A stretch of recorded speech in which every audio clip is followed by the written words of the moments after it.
Les innovations naissent en général des frustrations des gens.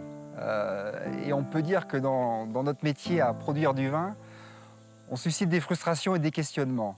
Je crois que la plus grande innovation de notre démarche, c'est finalement d'avoir osé se confronter à un référentiel qui n'est pas issu de la profession de viticulteur, d'ingénieur, de technocrate ou d'élu, mais un référentiel qui est issu des citoyens du monde qui ont décidé un jour d'essayer d'identifier ce que c'était qu'une entreprise responsable et une entreprise qui corresponde à leurs valeurs. Finalement, les conversations qu'on a avec nos parties prenantes et à essayer de discuter qu'est-ce que vous attendez de nous, il y a un sujet majeur, et là, pourtant il est d'une grande évidence, mais qui n'est pas vraiment traité dans notre profession, je trouve, c'est le réchauffement climatique.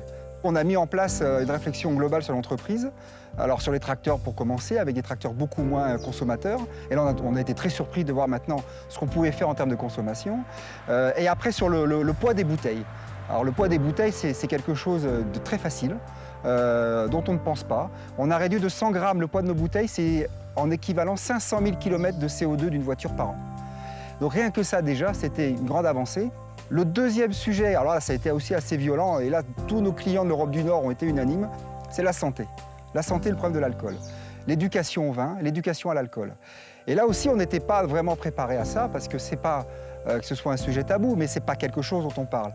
Par chance, j'ai un voisin maire du village d'à côté, médecin, expert auprès des malades en addictologie sur l'alcool, Hussam Al-Malak, et je suis allé le voir. Écoute Hussam, est-ce qu'on ne pourrait pas écrire ensemble une charte de la dégustation responsable de vin?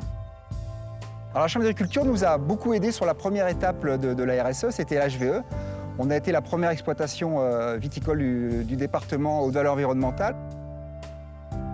L'agriculteur du XXIe siècle doit, à mon avis, changer un petit peu l'image négative qu'il peut avoir parfois actuellement, c'est-à-dire mieux s'intégrer dans la société, perdre cette image qui est fausse, mais que nous avons malgré tout d'agriculteurs pollueurs. Donc l'agriculteur doit faire beaucoup d'efforts, et notamment ce qui est environnemental, mais beaucoup plus largement que ça, c'est-à-dire ce qui est RSE, justement, responsabilité sociétale d'entreprise, qui prend en compte l'environnement évidemment, mais aussi le social et le sociétal, me paraît un point vraiment indispensable. Notre rôle, nous, Chambre d'agriculture, de promouvoir ceci et que chaque agriculteur se rende compte de l'intérêt qu'il a de travailler là-dessus pour justement demain pouvoir accéder aux marchés internationaux et vendre toujours mieux son produit. Le domaine de la JAS est vraiment acteur et vraiment définit la RSE et l'utilise comme un outil de tous les jours au sein de l'exploitation, voire même pour améliorer sa valeur ajoutée. Toutes les parties prenantes de l'exploitation sont impliquées dans la RSE. Et c'est cet aspect-là qui est super intéressant, et cette vision à 360 degrés de l'exploitation est très importante pour avancer, tout simplement.